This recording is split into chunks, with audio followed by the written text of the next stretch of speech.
dia, galera, tudo bem com vocês? Sejam bem-vindos ao canal Educação. Adriana, tudo bem, Adriana? Quem tá? Só Adriana. É nóis. Bom dia, Adriana, tudo bem? Olá, hoje a gente vai fazer aqui uma pequena revisão, análise de algumas questões acerca das escolas modernistas, da arte pós-moderna, certo? Então vamos acompanhar aqui com a gente. Hoje são 11/7 e a gente já está caminhando aí para quê? Para as nossas férias. Lembra aí das férias? Lembra, né? Aconteceu o dia desse, vai acontecer de novo. Nós estamos cá. Só tem tu, Adriana, postar, ótimo. Tem você, tem eu, tem a Rosinha, tá, das Libras, minha companheira aqui de toda segunda-feira nesse horário. Vamos analisar aqui essas questões. Questão 1. Análise não, professor, não tem acento, é analise. Analise a imagem a seguir. Vamos analisar o que ela tem. A gente olha e diz assim, abstrato, né? A gente olha de novo e diz, módulos que se repetem. Como a imagem é em preto e branco, certo? E ressaltando aqui que nas questões do Enem, as imagens serão em preto e branco, não tem imagem colorida. Então, no geral não, sempre que for feita uma análise de imagem numa questão de arte, não vai ser considerado a questão da cor como uma análise visual na hora da questão, certo? Na hora de resolver a questão.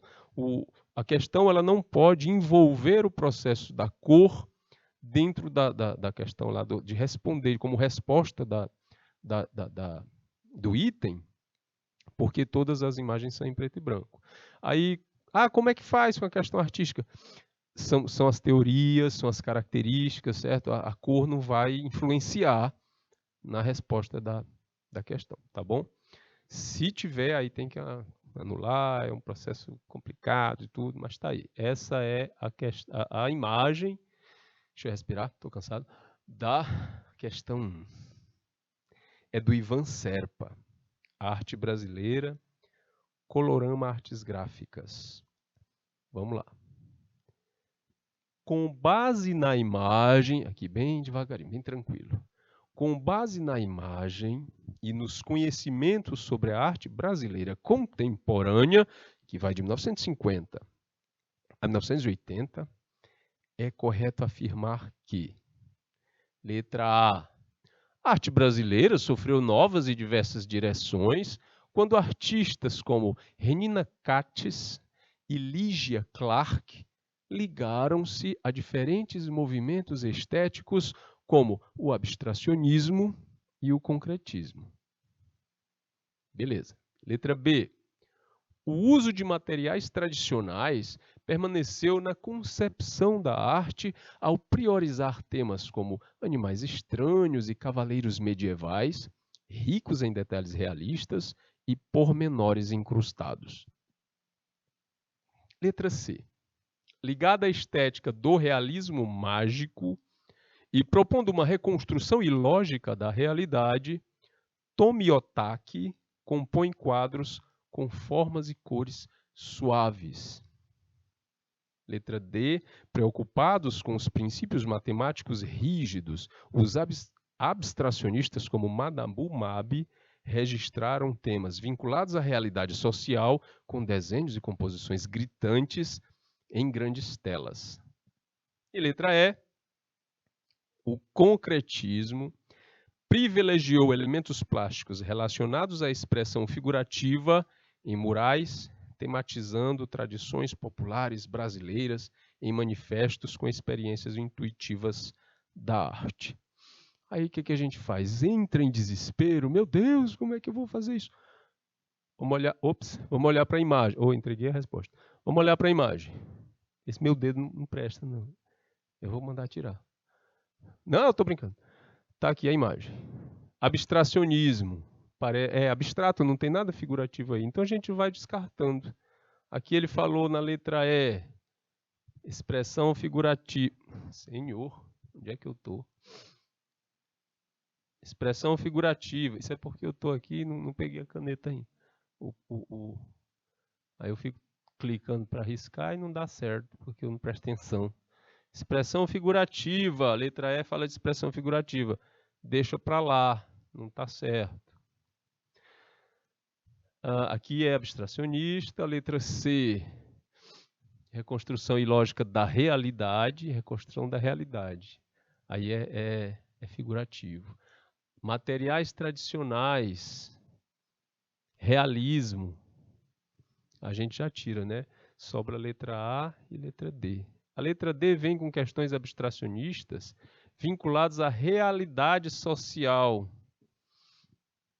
Olha, na verdade, o que acontece, o que se pode afirmar de maneira correta com a arte contemporânea brasileira, é isso que acontece aqui na letra A, tá? Adriana se diverte. A arte brasileira sofre novas e diversas direções. Quando? Quando as artistas como a Renina Katz e a Lígia Clark vão se ligar a diferentes movimentos estéticos, como o abstracionismo e o concretismo.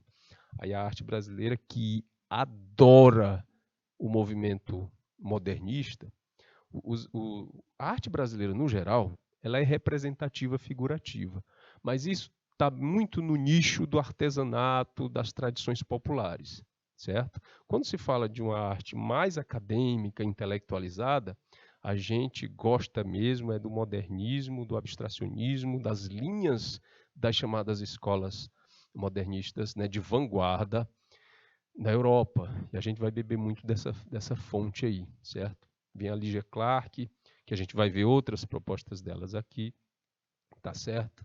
Letra A, é isso. Eu não sei o que tem com essa parte aqui. Toda vez que eu vou mexer nessa tela, o trocinho lá muda, a legenda muda de lugar, tá aqui, aí vai para outro lado. Eu fico doidinho. É amor, só pode ser. Questão 2. Leia os seguintes versos. Aí os versos estão aqui desse lado, da poesia. Sobre a cabeça os aviões, sob os meus pés os caminhões, aponta contra os chapadões meu nariz.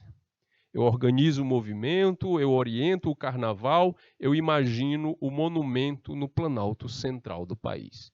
São versos de uma música, de uma canção do Caetano Veloso, parece que é sempre ele, né? Que constituiu a matriz estética de um movimento musical no final da década de 60. Matriz estética significa base, né? A base estética, a característica principal estética.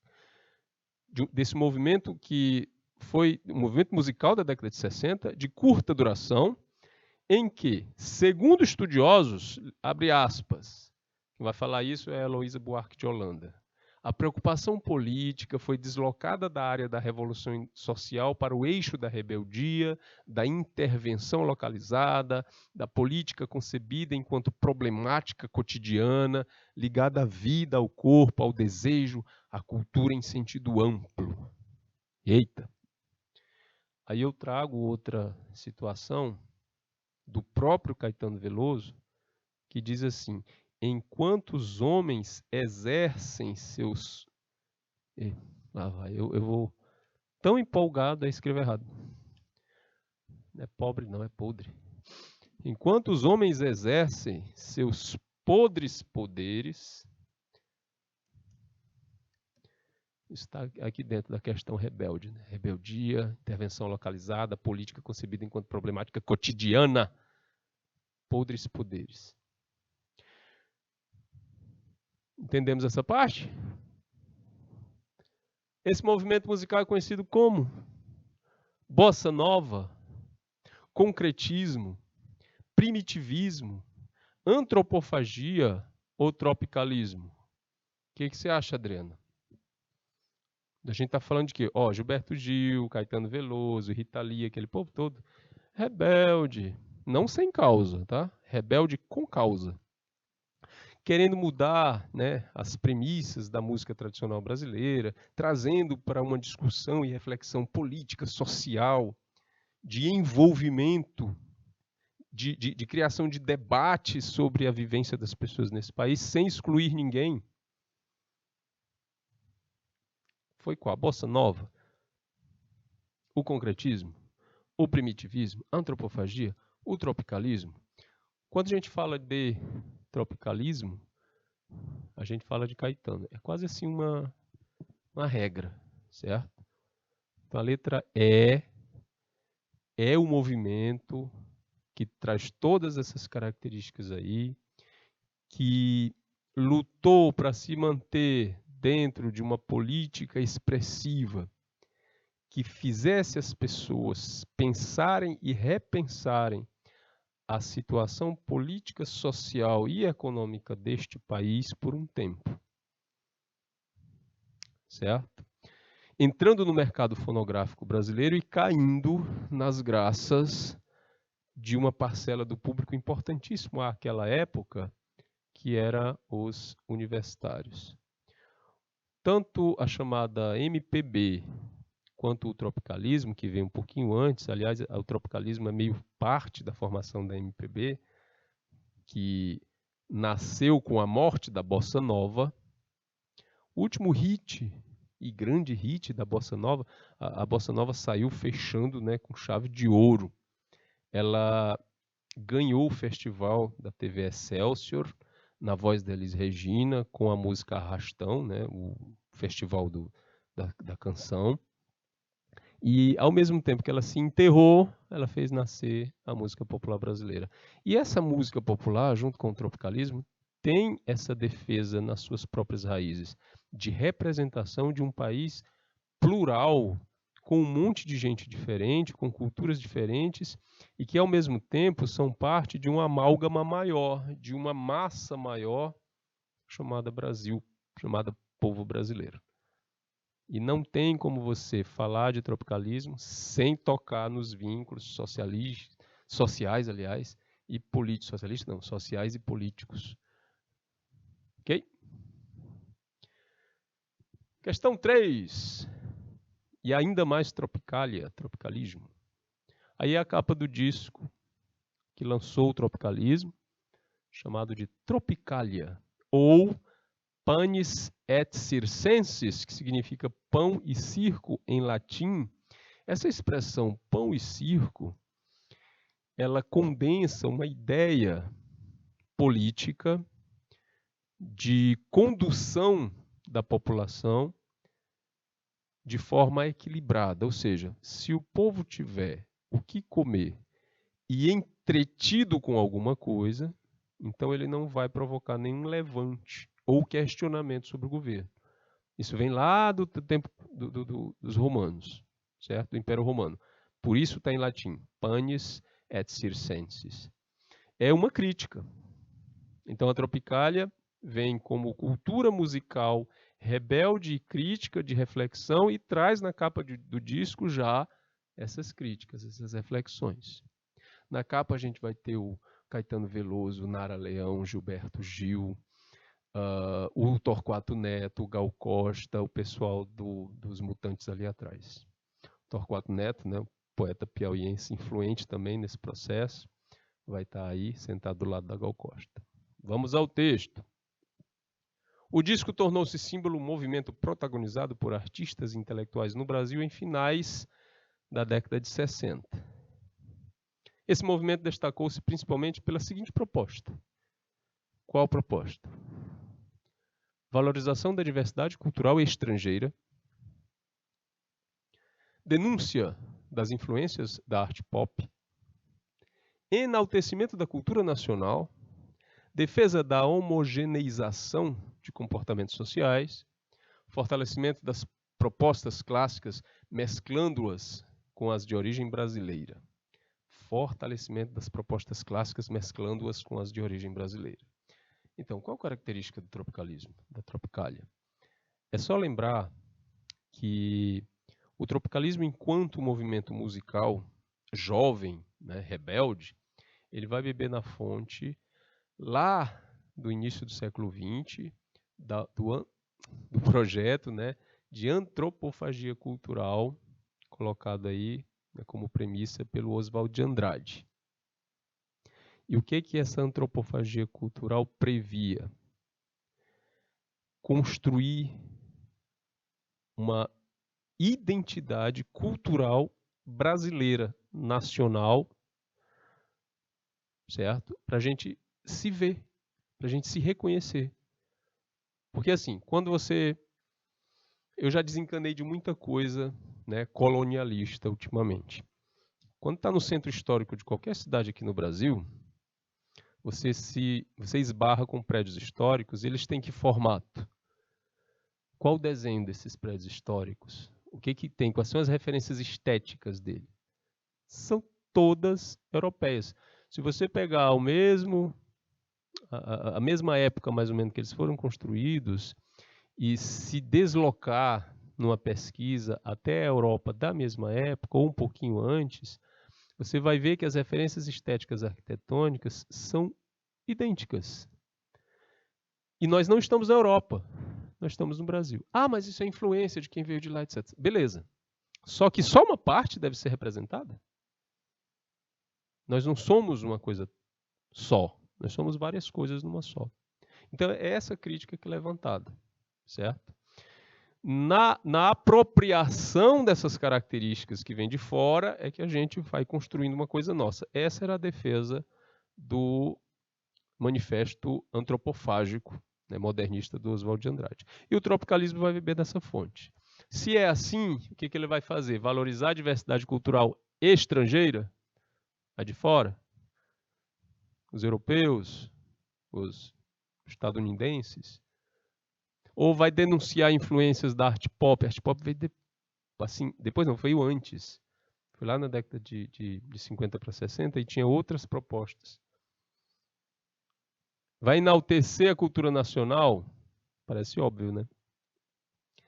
Vai defender uma homogeneização de comportamentos sociais, ou seja, vai fazer todo mundo se comportar socialmente do mesmo jeito?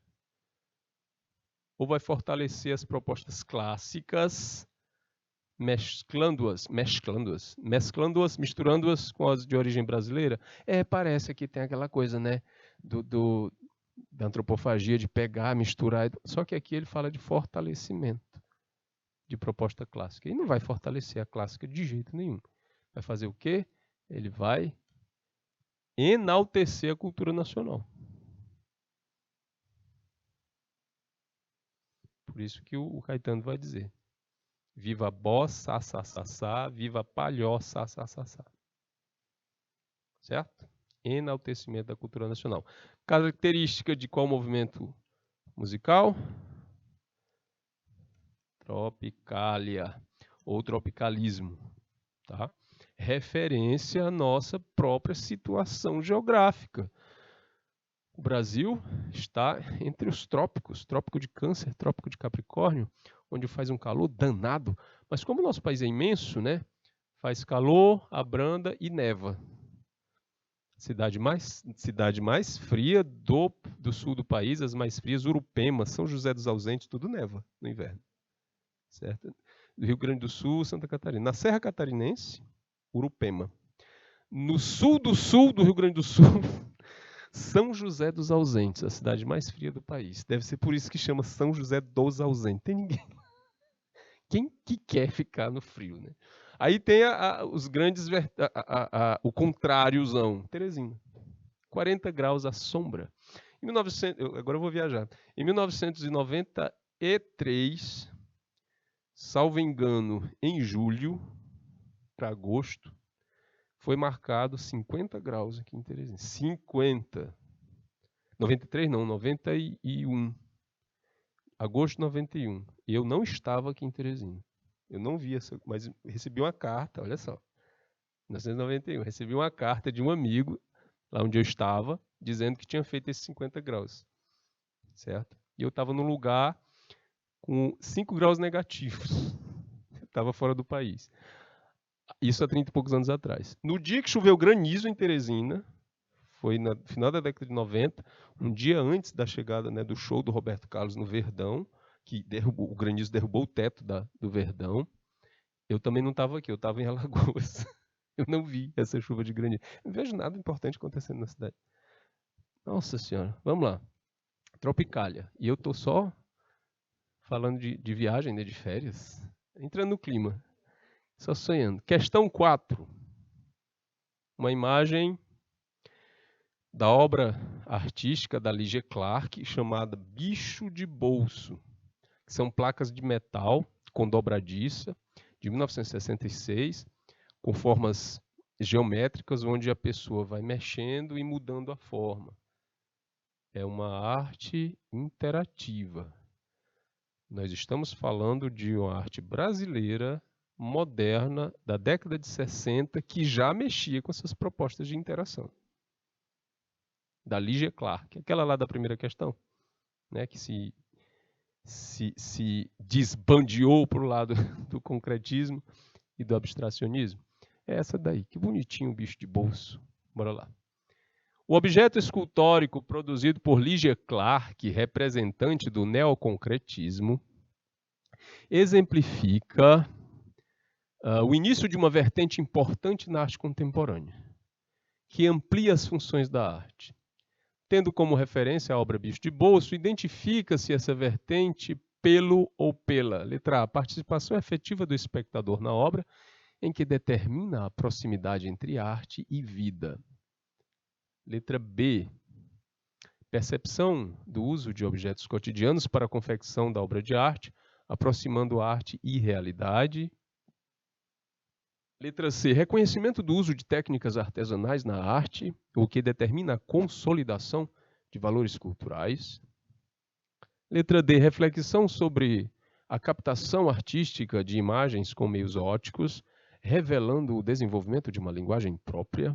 E letra E, entendimento sobre o uso de métodos de produção em série para a confecção da obra de arte, o que atualiza as linguagens artísticas. Qual dessas é uma vertente, certo? Da arte, cadê o que ele está pedindo ali em cima? Da arte produzida pela Ligia Clark, que é representante do neoconcretismo, né? Qual dessas características aí representa a vertente importante da arte contemporânea que vai ampliar as funções da arte? Que amplia as funções da arte. Quais são as funções da arte? Ela tem a função utilitária, ela tem a função, né, abstrativa, ela tem a função figurativa, de reflexão, etc, etc, etc. Qual dessas aqui? Vamos voltar aqui na imagem para a gente perceber uma coisa. Nessa peça, Bicho de Bolso, só funciona se a peça que estiver lá sendo exposta for entrar em interação com o observador. Você pegar, mexer, olhar, colocar do jeito que você quer, depois chega outro e mexe e vive uma experiência com a peça, certo? Isso amplia, não é não? A função artística, do que só você ficar diante da obra, fruindo, percebendo, interagindo esteticamente. Há uma ampliação quando você interage, não é não? Então aqui a gente percebe qual das alternativas fala dessa questão da interação. A participação efetiva do espectador na obra, letra A, o que determina a proximidade entre arte e vida. Por que isso determina a proximidade entre arte e vida? Porque enquanto apenas fruidor, observador passivo da obra artística, sem interação, a arte se apresenta para o observador sem interferir na vivência prática, sem interferir mais intimamente na experiência desse fruidor, desse observador. Então, quando a gente passa a interagir com o objeto artístico, com a temática, para se aprofundar na ideia, para sentir o aspecto, seja pelo tato, pela audição, pelo paladar, seja por outras questões, a gente aumenta e amplia essa vivência. E isso faz o quê? Há uma inserção maior na questão da vivência, da vida mesmo. Ok? Por isso, a proximidade entre arte e vida estabelecida pela participação efetiva do espectador. Aliás, o espectador deixa de ser um espectador para ser um agente. Ele para de expectar, de estar ali na frente só no aguardo, na expectativa. E ele se lança como participante ativo do processo. E isso já era feito no Brasil, na arte brasileira da década de 60. Isso como novidade, assim, como uma coisa que foi apresentada, tipo, nossa, que coisa interessante está acontecendo agora na arte europeia da década de 70, 80. E aqui a gente já fazia isso há muito tempo. Essa é a questão qual? 5? Estou correndo muito? Não, agora é a quinta. Questão 5.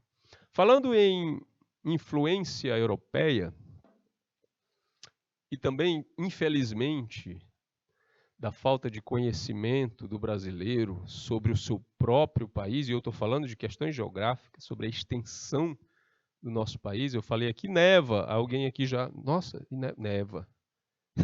Tá.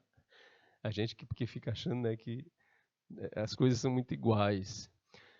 E quando eu falo assim, muitas vezes eu falo para alunos mais novos, 6º ano, 7º ano, o Piauí é maior do que a Inglaterra. Os alunos ficam, nossa, todos os países europeus cabem com folga dentro do Brasil. Salvo se você desconsiderar a Rússia, tá? Porque a Rússia tem uma pontinha na Europa, aí uma parte dela é considerada europeu, mas o país inteiro da Rússia, claro, é maior do que o Brasil e muito. Mas os outros países europeus são pequenos em termos de extensão territorial. O Piauí, que é o 3º maior estado do Nordeste, o maior é a Bahia, depois vem o Maranhão, o Piauí é 3º, ele é maior em extensão do que muitos países europeus. Aí a gente começa a ter essa noção de como o nosso Brasil, o nosso país é imenso. Nós temos 4 fusos horários. Quando o sol está nascendo em Pernambuco e no Rio de Janeiro ainda está clareando. Imagina lá no Acre, né, que ainda é outro dia, o dia anterior. Bora lá. Por que eu estou falando disso? Porque quando a gente fala de influência estrangeira, a gente desconsidera muito das territorialidades próprias do nosso país. E artistas performáticos como o Flávio de Carvalho vão mexer nessas nossas premissas, que muitas vezes nos parecem uma verdade inquestionável, mas nem sempre são. O multiartista Flávio de Carvalho realizou em 1956, em São Paulo, o que chamou de experiência número 3, estudo da psicologia de massas. Olha só, um artista, multiartista, performático, com experiências de psicologia de massa. O que ele faz? Ele monta uma obra, né, de performance, elaborada e desenvolvida como uma passeata no Viaduto do Chá. É só isso, ele vai andar, passear no Viaduto do Chá, São Paulo. Só que nessa passeata, o Flávio desfilou com saia e blusa, né? A blusa está aqui 2 vezes, de mangas curtas e bufantes, o chamado traje tropical. Ele bolou uma roupa que atendesse à questão climática não cultural, nem de pensamento de diferenciação de gênero, nem nada. Ele só levou em consideração a questão climática e montou o traje tropical. Ou seja, o mais confortável possível para qualquer pessoa usar. É sabido que, em termos de conforto, para questão de calor e tudo mais, a saia é mais aprazível. Aí ele saiu de saia e de camisa com manga bufante, né? Em 1956, olha o tamanho da coragem.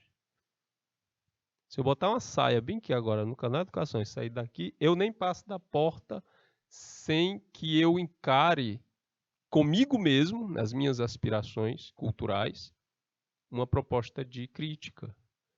Imagine das outras pessoas, porque a gente vive num contexto cultural, certo? Onde questões são construídas há anos e anos e anos e nos são arraigadas e a gente entende. Eu sou um ser humano do gênero masculino, eu não uso saia. E isso é absolutamente natural para as construções, né, sociais. Quando a gente apresenta uma coisa que quebra esses aspectos, é claro que você vai criar uma reação de surpresa, né, de riso, de questionamento. Por que ele está assim?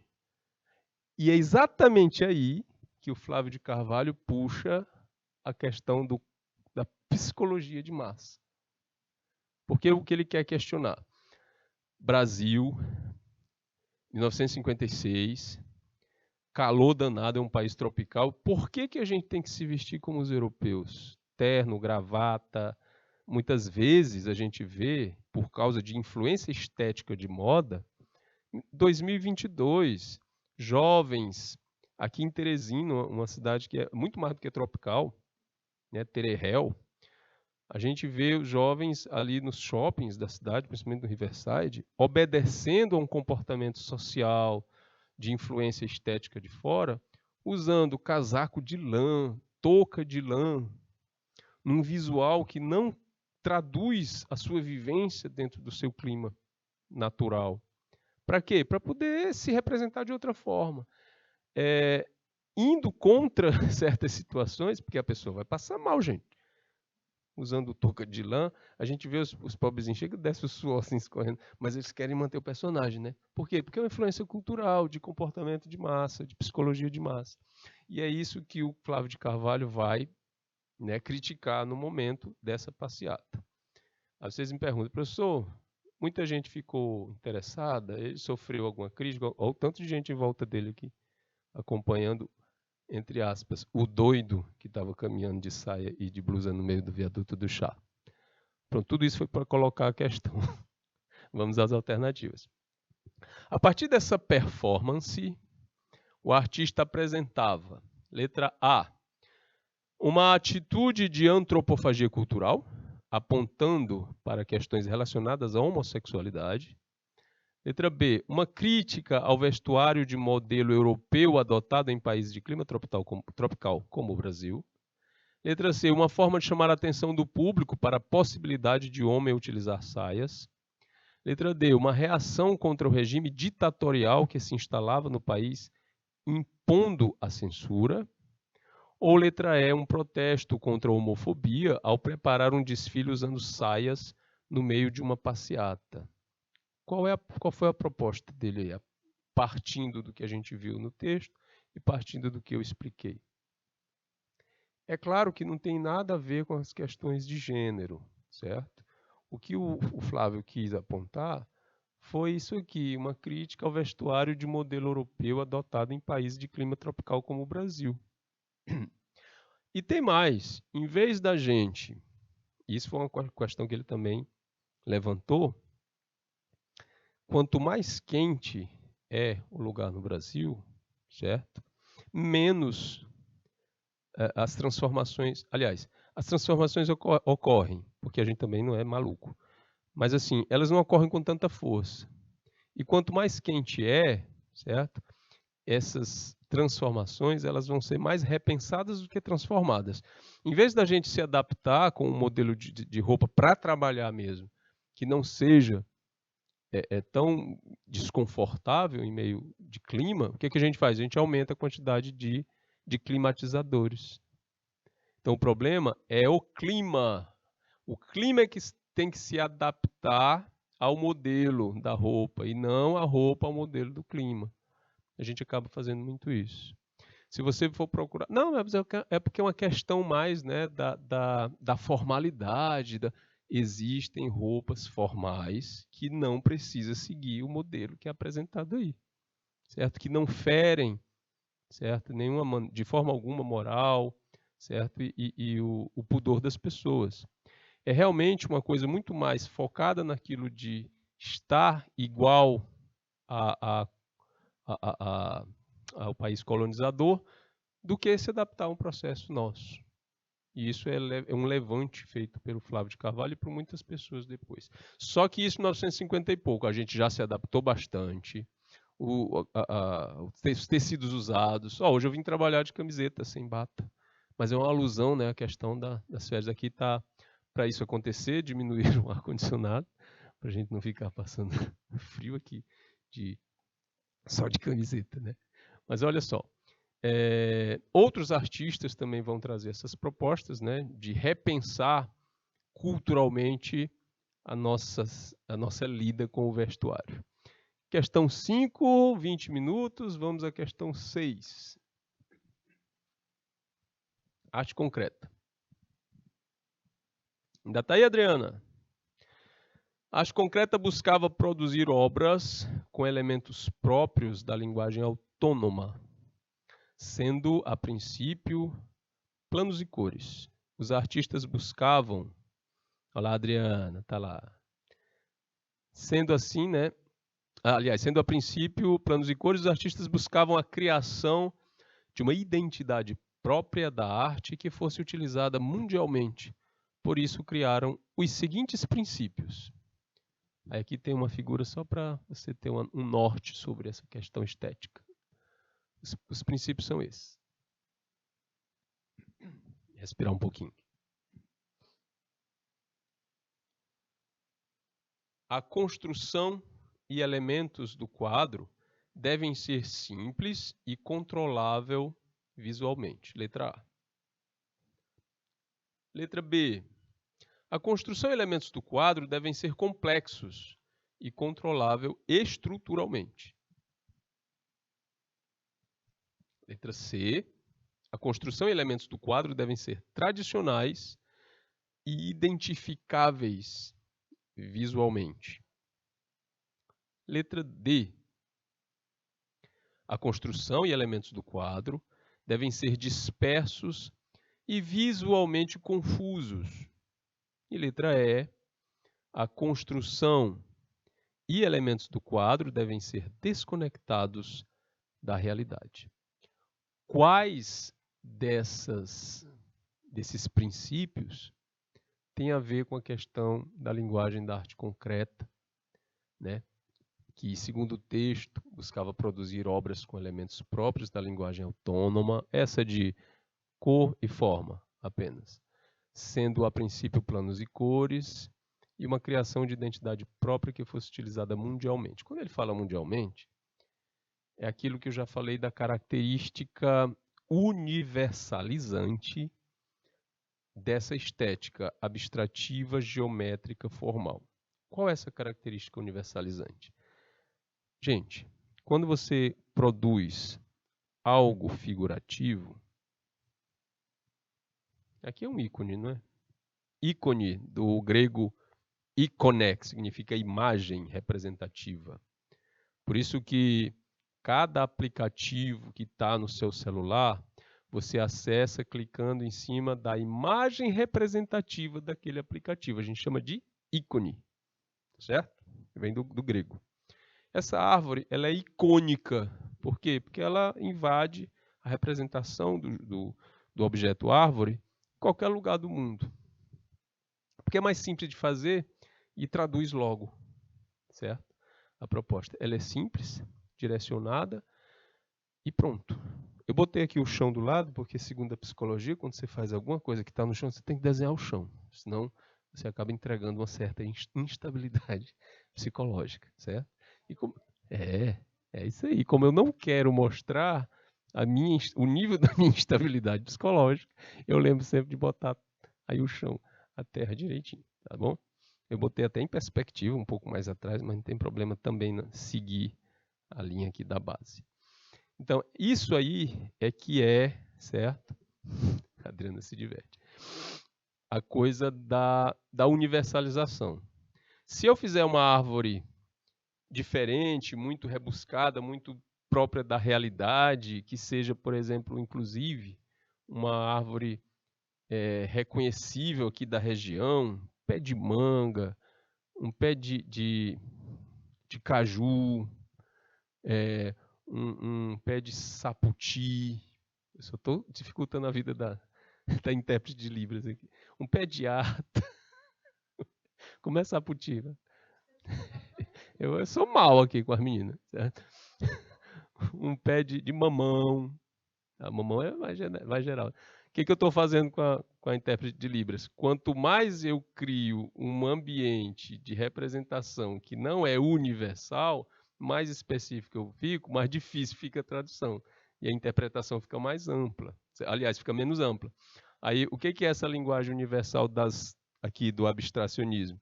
É não ter que passar por esse processo de interpretação muito, muito, muito complexo. Olhou, bateu, viu, interpretou, acabou-se. Certo? Essa é a chamada universalização da da estética. Então, os concretistas buscavam essa universalização. Vamos lá de novo para qual é, né? A pergunta é sobre os princípios. Quais são os princípios? Os da letra A, construção de elementos do quadro que deve ser simples e controlável visualmente. Letra B, a construção de elementos do quadro complexos e controláveis estruturalmente. Letra C, construção dos elementos devem ser tradicionais e identificáveis visualmente. Se é tradicional, já quebra aí com a questão modernista, certo? Retirando a letra A da jogada, a letra C da jogada. Letra D, a construção de elementos do quadro deve ser dispersos e visualmente confusos? Também não. Não vai dar nenhum tipo de construção que vá ter características, né, do concretismo. Construção de elementos do quadro devem ser desconectados da realidade? Tem como fazer isso? Só se você for figurativo. Lá no surrealismo dá para fazer. Então não cai nessa proposta. Vai acabar sendo entre A e B. E entre A e B, a gente tem a letra A. Esse é o princípio, tá? A construção dos elementos do quadro devem ser simples e visualmente controláveis. É um quadrado? É um quadrado. É um retângulo? É um retângulo. É uma faixa preta, uma faixa branca, uma faixa preta, uma faixa branca. Pronto. Simples e controlável visualmente. Senão você perde a universalidade, certo? A Adriana dizendo que desse jeito não tem como não se divertir. Pois é, criatura, vamos lá então. Entendeu? Sem esse controle visual, sem essa simplicidade, não tem como você criar uma proposta universalizante. Exemplo, bandeira do Japão. É branco, é um círculo vermelho num campo branco. Pronto. A gente entende logo. Aí você vem, bandeira do Brasil. A bandeira do Brasil ainda é bem, né, simples assim, porque tem formas geométricas e uma frase. Aí tem as estrelas e tal, mas estrela também é icônica. Estrela também dá para fazer marca icônica. Aí tem uma historinha bacana sobre estrela que eu gosto de contar. Uma professora de arte num país aí de outro planeta disse assim: meus alunos, desenhem uma estrela. E aí eu vou apontar o melhor desenho. Tem sempre um tal de Joãozinho nessas turmas, né? Aí o Joãozinho pegou e desenhou isso aqui.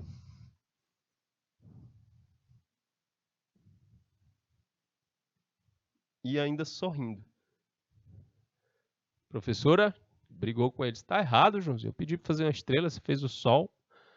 O Joãozinho olha bem nos fundos dos olhos da professora e diz: e o sol é o quê, professor? Universalização. Tá? Icônico. Sim, eu estava falando de quê? De bandeira do Brasil. Pois é, essas simplificações elas são importantes para ir tirando, né, essas possibilidades outras de interpretação. Ok? Deixa eu apagar aqui o sol do Joãozinho e a estrela da tia de arte lá. Questão 7. Tem tempo? Tem 13 minutos. Tem tempo até de fazer um almoço aqui. Fazer uma dobradinha. Agora eu vou maltratar as meninas. Você gosta de panelada? Buchada, sarapatel. A gente só faz, não? Lasanha. Sushi. Sushi, sério, eu nunca comi. Mas sabe por quê? Porque o sushi é aquele arroz, né? O sashimi é que é o peixe cru. De onde é que vem esse peixe? Tá cru. Dizem que é salmão. Tem salmão em Teresina? Eu fico perguntando, de onde é que vem esse salmão? É salmão mesmo ou é aquele peixe que eles... Não sei. Qualquer dia dele, talvez nessas férias eu me aventure aí comer um salmão. Op Art, questão 7, 12 minutos e 28 segundos. No Op Art, que é aquele da arte óptica, lembram que é aquela arte que visa alcançar uma impressão, né, uma ilusão de ótica acerca do movimento, né, da vibração, etc. Pois é. Na Op Art, o artista joga com o espectador, criando imagens que parecem vibrar e palpitar. Parecem. Embora a obra de arte em si esteja estática, as formas e cores utilizadas provocam uma ilusão de óptica de movimento. Uma ilusão óptica de movimento. E aí o maior nome nessas propostas são o do Victor Vasarely. Sobre as obras de Vitor Vassarelli, podemos afirmar que seguia uma linha tradicionalista, retratou o cotidiano americano, dispensou... Eu tenho problemas com o uso dessa palavra aqui, porque é tão grande a América, né? Vai lá da ponta do Alasca até a Terra do Fogo, lá embaixo na Argentina. É gente demais, né? Eu costumo dizer estadunidense, mas tudo bem. Dispensou o uso de materiais como pincel e tela, busca explorar fenômenos ópticos a fim de gerar, entre outros, efeitos de vibração, e letra E, afastou-se das ideias dadaístas com imagens altamente racionais. Op art. Movimento, mesmo se a imagem não está em movimento. Ilusão de movimento. Isso é arte tradicional? Não, gente, a arte tradicional é aquela, mais uma vez a gente reforça, é aquela voltada para a representação, mesmo que idealizada, de uma realidade igual àquela que está na frente da gente. Por mais que se mude alguma coisa, se crie uma atmosfera fantástica, certo? De sonho, de imaginação, a leitura da realidade vai ser muito parecida com aquela que a gente está enxergando, né, no real. Então não dá para ser tradicionalista aí nesse processo. A gente já retira. Está terminando o semestre, vou usar outra cor aqui para retirar. O verde. A gente retira a letra A do processo, tá? Sorriram aqui no estudo, não sei porquê. Letra C, de fome, sorriso de fome. E tá aí uma nova, né, maneira de sentir a situação, sorrir de fome. Aquela história de rir de nervoso também. Letra B, retratou o cotidiano americano. Como é que você vai retratar um cotidiano através de ilusão de ótica de movimento? Falar das coisas do cotidiano da América, nos Estados Unidos, né? Não dá para ser. Então ele não vai retratar nada disso aqui. Mesmo porque, dentro da característica abstrativa da arte óptica, ele não vai criar enredo, não vai criar uma contação de história, ele não vai criar uma expectativa de uma história com começo, meio e fim, com representatividade, seja do que for. A proposta não vai ser essa. Não vai criar metáfora, certo? Letra C, dispensou o uso de materiais como pincel e tela. Aí você lembra das telas, né, das imagens de arte, meu Deus, de arte óptica? E a minha língua tem vida própria, eu não consigo controlar, né? Ela fica solta. Aí você diz, é verdade, aquelas coisas assim que parecem movimento ali foi feito por computação gráfica. Então o artista não usa pincel e tela. Engano seu, a gente está falando de início do século XX. Então ele não dispensa de jeito nenhum o uso de pincel e tela. Aquilo é feito à mão, tá? Ah, meu Deus, é verdade. É verdade. Então vamos lá. Vai se Eu pulei a letra D por quê? Porque é essa, né, professor? Letra D. Letra E diz, afastou-se das ideias dadaístas com imagens altamente racionais. Ele até se afasta de umas propostas, mas não do racional. Porque aqui, para conseguir também aquela proposta universalizante, precisa ser imagens bastante racionais, bastante razonadas. Aí a gente vai ter exemplo aqui. A letra D é a correta. Correta. Porque busca explorar fenômenos ópticos a fim de gerar, entre outros, efeitos de vibração, efeitos de mudança, né, de movimento de um lugar para outro. E aí a gente tem como exemplo essa imagem aí. São apenas linhas brancas num fundo preto. Mesmo assim, a disposição, a forma da linha, o direcionamento da curvatura, da quebradura da linha vão criando espaços que parecem vibrar.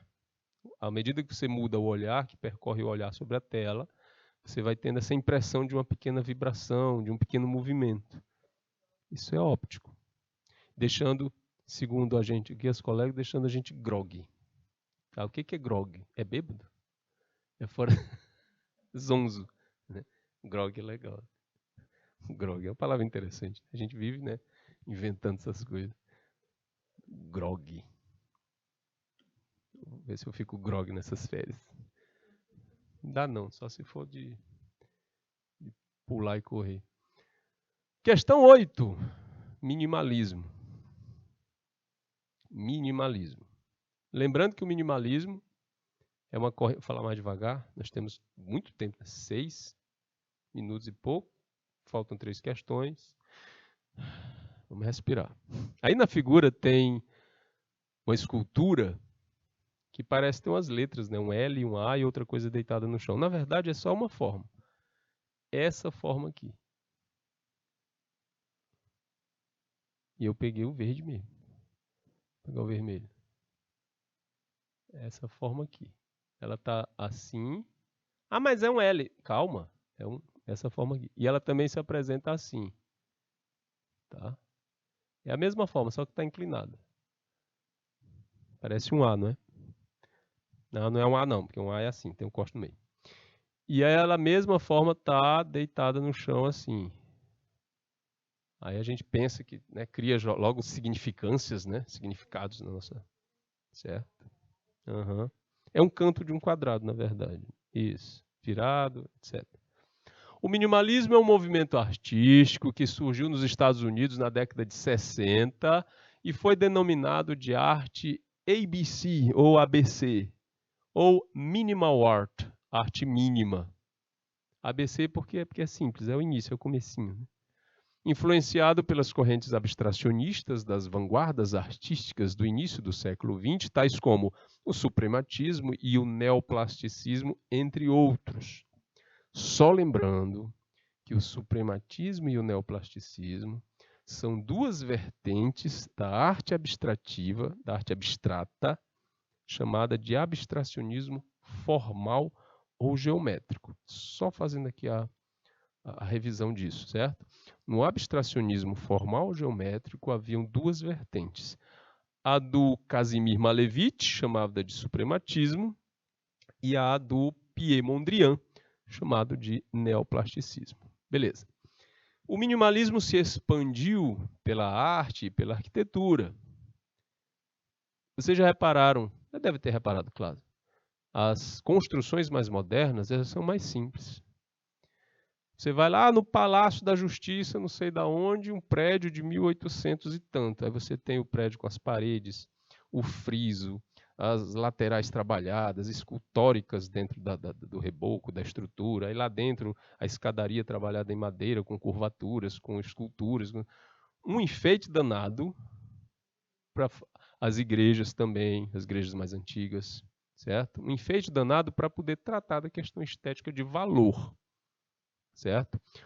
Com a situação mais moderna e a prática, a questão mais prática da coisa toda, o minimalismo aparece na arquitetura também, né, para ir barateando uma situação.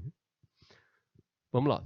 Para Giulio Carlo Argan, que nasceu em 1909, morreu em 1992, historiador e teórico da arte, o objetivo da minimal art seria realizar uma síntese de volume e cor, criando formas elementares a partir de estruturas geométricas primárias, capazes de se impor na paisagem ao mesmo tempo apinhada e desolada das metrópoles industriais. Eu falei que tinha tempo, aí falei demais, agora tem pouco tempo. A partir do texto acima e considerando as relações estabelecidas com outras manifestações artísticas, inclui-se que o minimalismo, letra A, adotou como neoplasticismo a ideia de que uma obra de arte deve ser concebida durante a sua execução, celebrou o racionalismo e um modo matemático de pensar, tal como o expressionismo abstrato, compartilhou com o impressionismo um compromisso com o rigor conceitual relacionando a arte com a ciência e a tecnologia. Letra D, descreveu o ambiente consumista e sua mentalidade, assim como a pop art na década de 50, substituiu a instantaneidade perceptiva da base gestáltica pela leitura sequencial e relacional do cubismo. Na verdade, o minimal art vai atrás das propostas do neoplasticismo, certo? E ele adota, assim como o neoplasticismo, a ideia de que uma obra de arte deve ser concebida durante sua execução. Nada de pensar muito antes, você vai fazendo e vai se mantendo dentro da universalização estética, ou seja, quanto menos você coloca, mais você vai ter alcance, certo? Cultural de absorção daquela imagem. Por isso que é tudo muito geométrico, muito simplesinho, beleza? Questão 9. Se não der tempo para a questão 10, a gente volta com ela em agosto, tá? Eu já abro as aulas com a questão 10 da revisão. Questão 9. A expressão novo realismo é um termo cunhado pelo artista cubista Fernand Léger, em 1936, para designar a nova natureza moderna, repleta de objetos industrializados, de máquinas e aberta a modificações permanentes do progresso técnico. Observe a figura e diga qual delas é enquadrada na proposta do novo realismo. Aí nós temos aqui, de A a E, essas imagens. A gente já vai descartando as ideias de que essa proposta modular está mais voltada para o pop art. Essas duas aqui estão mais para a linha do expressionismo abstrato. E essa proposta modular também está nas veias do minimalismo e da op art. O que sobra é a imagem da letra A. Pasme, isso é um painel onde o corpus de modelos, corpus que eu digo o corpo da pessoa, não é que ela estava morta, não. A modelo foi pintada de azul e o corpo dela foi carimbado na tela. É isso que eles vão chamar de novo realismo. Eu não me aprofundei muito nessa escola, né, nova realista. A gente vai ver ela mais aprofundadamente no próximo semestre, certo? Gente, o nosso tempo está indo, vou deixar essa última questão aqui para depois das férias. E aproveito para deixar o meu abraço, um ótimo descanso para todo mundo e até a próxima. Tchau, obrigado.